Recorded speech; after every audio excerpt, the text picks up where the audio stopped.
Come and be present with me for a moment.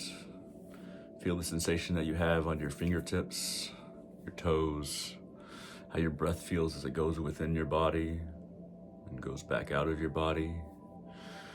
How it feels to either sit or stand, or however you're listening to this. What does the edge of your body feel like? How does the air feel in the room? And how are you interacting with the room around you? Where are you having contact with it? And where within your emotions is the contact within the contact? What could you do without? What could you do more without? So a lot of the time we get attached to things, whether they be objects. We have a lot of emotions attached to various objects, and some of them are bad emotions. And yet we keep these objects around. We collect these objects, we hold on to these objects just in case we might use them, we might need them one day. And then we get surrounded by more and more objects. They clutter our life, they clutter our mind.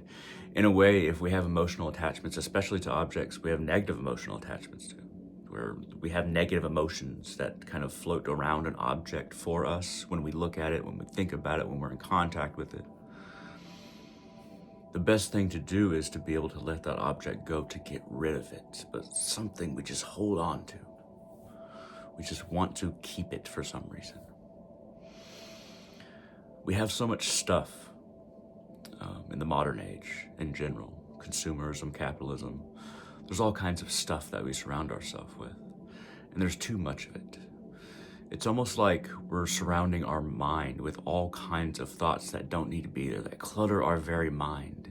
The space that we have around us is most often a reflection of the space that we have within us, our mental space, our mental landscape, if you will. It's good to clean up what's around you. Think about it. Look at where you are. If you're in your room, in your house, in your apartment, your car, wherever you are, look around and think, could you have more space if you just got rid of some stuff? And would that space feel different if you got rid of that stuff? Could you breathe better in it? Could you feel like you could stretch out more? That you weren't bumping into things more? A lot of the time, it's best if we want to have a clear and clean and kind of even mental space without all of this chaos. It's good to kind of clear out what we have around us. And just like it's good to clear out what we have around us, we might have friendships, or we might be in romantic relationships, or maybe even family members that we've just, any of these kinds of relationships. We might be in contact with someone that is negative for us. Now, if somebody speaks about negative things more than 50% of the time, you may want to ask yourself, is this person worth having in my life? If it's a close family member, if it's a very close friend, you might want to consider it carefully and closely.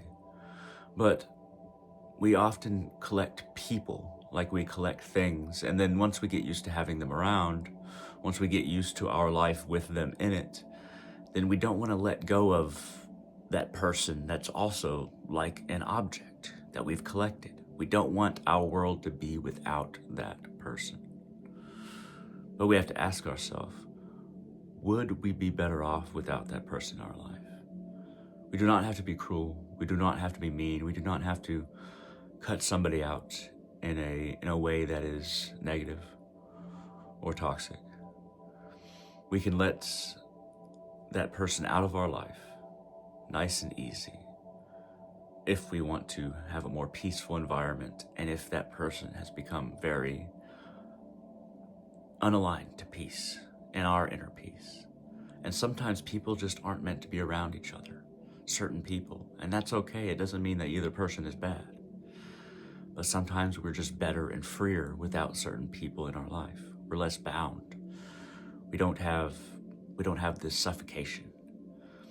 And if we feel suffocated around someone, if we feel closed in, if we feel either unsafe or like we want to seek safety, then that probably means that we have a negative emotional attachment to someone, and that person provides us with negative emotions. Because most of us are reactionary, aren't we? We would like to not be as reactionary. We would like to be untouchable. We would like to have a clean and clear mental space and be at peace in any kind of circumstance and around any kind of people. But that's simply not the case for most of us. We just aren't advanced enough. So in the meantime, we need to surround ourselves with people that are beneficial to our growth and to our mental peace as much as possible. That doesn't mean getting rid of everyone. That doesn't mean getting rid of somebody just because they complain a little bit or because they make you feel bad sometimes, every now and then. You really have to think about who do you want in your life, just like you think about what objects that you need in your life. Would you have more space? Could you breathe better without some people, without some objects? I think that we can all reflect upon this. And one way to figure out, going back to just material objects, one way to figure out if you have some kind of connection to an object, a strong emotional connection that's either good or bad, is to pick it up, hold it, interact with it. What thoughts comes into your mind? And if the thoughts are positive and those positive thoughts are intense enough, then hold on to that item. You don't need to get rid of it. And if an item does have some utility and you really think you're going to use it, or you do use it on a regular basis, hold on to it. But declutter your life from unnecessary objects and unnecessary people. You'll find you'll be able to breathe better, and your mind will be more at peace. You might feel a little bit more lonely at first, a little more isolated at first, but that's just room to grow with other objects and other people so that you can become the best version of yourself. And that's what we all should be trying to do. Thank you very much for watching. This has been a video about decluttering our lives. Feel free to like this video, it really helps out the channel. Feel free to leave a comment. I read all comments, I try to answer all comments, and feel free to share this wherever you like. At any rate, thank you very much for watching, and hope all of you have a wonderful day.